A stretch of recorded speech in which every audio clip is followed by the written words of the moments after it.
안녕하세요. 오늘 저희 손에는 한 질응답 기록이 들려 있는데요.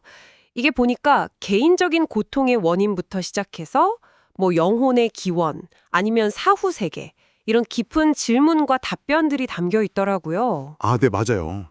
저도 읽어보니까 그 삶의 문제들을 바라보는 관점들이 상당히 독특했어요. 특히 어려움의 근원을 그냥 외부 환경 탓만 하는 게 아니라 개인의 내면이나 생각 습관, 더 나아가서는 영적인 차원까지 이렇게 연결짓는 해석들이 좀 눈에 띄었습니다. 그렇죠. 그래서 오늘은 이 자료에서 여러분께서 특히 좀 주목해 보실 만한 핵심 내용들, 이거 좀 같이 파헤쳐 보려고 합니다. 단순히 요약만 하는 게 아니라 그 안에 담긴 의미를 좀 곱씹어 보는 그런 시간이 됐으면 해요. 자, 그럼 바로 한번 들어가 볼까요? 첫 번째로 제 눈길을 끈 건요. 그 신체적 문제나 가정 불화 같은 거요. 이런 개인적인 어려움에 대한 상담 내용이었어요. 해결책을 의학적인 것 너머에서 찾으려는 시도가 좀 인상 깊었습니다. 네, 그 부분, 문제의 뿌리를 자신의 과거 생각이나 행동, 마음가짐의 불균형, 심지어는 돌아가신 조상, 거기선 할아버지라고 나왔죠? 그 영적 영향까지 거슬러 올라가 찾고 있었죠. 핵심은 그 문제의 원인을 외부가 아니라 자기 자신의 내면, 특히 마음 상태에서 찾는다는 그 관점인 것 같아요. 자료에서는 올바르지 못한 생각이라든가 남 탓하는 마음, 아니면 좀 편협한 믿음 같은 거요. 이런 것들이 현재의 고통이나 의사도 원인을 딱히 못 찾는 그런 병으로 나타날 수 있다고 주장하거든요.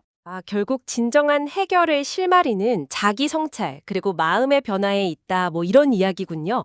어떻게 보면 상당히 좀 큰 책임감을 요구하는 시각 같기도 하고요. 이런 내면 중심의 관점이 그 영혼의 기원을 대한 질문으로도 이어지던데요. 인구가 계속 늘어나는데 영혼, 그러니까 여기서 말하는 지도령이나 수호령 같은 영혼의 수는 한정된 거 아니냐, 이런 질문이었죠. 아, 그 질문요? 네. 그 답변이 상당히 우주적인 시야를 보여주더라고요. 자료에 따르면 지구는 영혼이 목나 경험하고 배우는 여러 장소 중에 그냥 하나일 뿐이라는 거예요. 그래서 지구 인구 증가는 단순히 지구 안에 있는 영혼이 늘어났다기보다는 다른 천체에서 새로운 경험이나 배움을 위해서 이 지구라는 환경을 선택해서 오는 영혼들, 그 수가 늘어난 결과라고 설명을 합니다. 다른 학교에서 이 학교로 전학 오는 학생들 많아지는 것처럼요. 네네, 그런 비유가 가능하죠. 와, 지구가 그럼 일종의 우주적인 체험 학습 센터, 그런 곳이라는 거군요. 흥미로운 발상이네요. 영혼의 여정이라는 맥락에서 보면 그 사후 세계에 대한 이야기도 빼놓을 수가 없겠죠. 사고로 신체 일부를 잃고 세상을 떠나면 사후에도 그 모습 그대로냐? 이런 질문이 있었어요. 좀 섬뜩하게 들리기도 하는데요. 네, 그렇죠. 근데 답변은 놀랍게도 그렇다였어요. 근데 그 이유로 드는 설명이 중요합니다. 우리의 의식, 그러니까 생각이죠. 자료에서는 상념이라고 표현하던데 이 생각이 육체가 없는 다른 차원에서는 즉각적으로 현실, 다시 말해서 자신의 영적인 몸 상태에 영향을 미치기 때문이라는 거죠. 자료에서는 이 영적인 몸을 갑자체, 코시타이라는 용어로 부르더군요. 그러니까 사고 당시의 충격이라든지 나는 팔이 없다 이런 강한 의식이 남아있으면 그게 사후 모습에 그대로 반영된다는 겁니다. 이런 의미군요. 물론 시간이 지나고 자신의 상태를 인지하고 반성하면 본래 모습으로 돌아갈 수 있다고 덧붙이기는 했지만요. 맞습니다. 이게 결국 우리의 의식이 단순한 어떤 심리 상태를 넘어서서 특정 차원에서는 강력한 창조력을 가질 수도 있다. 이걸 시사하는 부분 같아요. 그리고 이런 맥락이 태어나는 환경에 대한 설명으로도 이어지더라고요. 사회적으로 좀 인정받기 어려운 환경 있잖아요. 예를 들면 사생아로 태어나는 것. 이것조차 때로는 영혼의 선택일 수 있다는 설명이 있었죠. 그 부분은 정말 좀 파격적이라고 느꼈습니다.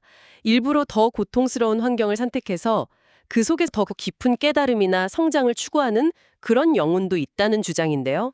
그렇죠. 어떤 환경 자체가 그 사람의 가치를 결정짓는 게 아니라는 점을 강조하고 싶었던 것 같아요. 네, 주어진 환경이 어떻든 그 안에서 진실하게 살아가면서 자신을 깨닫고 성장하는 그 과정 자체가 중요하다. 이런 메시지겠죠? 삶의 고난을 단순히 그냥 불운으로만 볼 게 아니라 어쩌면 영혼 성장의 기회라는 다른 관점으로 볼 수도 있다. 이런 제안이기도 하고요. 네, 오늘 저희가 살펴본 자료는 결국 우리 내면 세계, 즉 생각과 마음가짐이 현실의 고통에서부터 영혼의 여정, 심지어 사후 세계의 모습에까지 정말 깊숙이 관여하고 있다.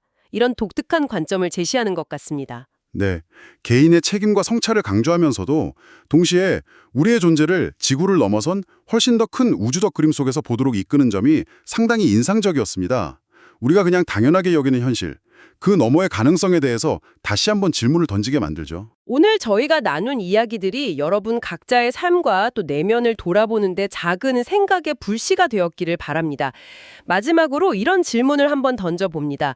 만약 이 자료의 주장처럼 우리의 의식이 알게 모르게 현실을 빚어내고 있다면 지금 여러분의 경험을 남몰래 만들어내고 있을지도 모르는 단 하나의 생각 습관은 과연 무엇일까요? 한번 조용히 되짚어보는 시간을 가져보시면 어떨까 싶네요.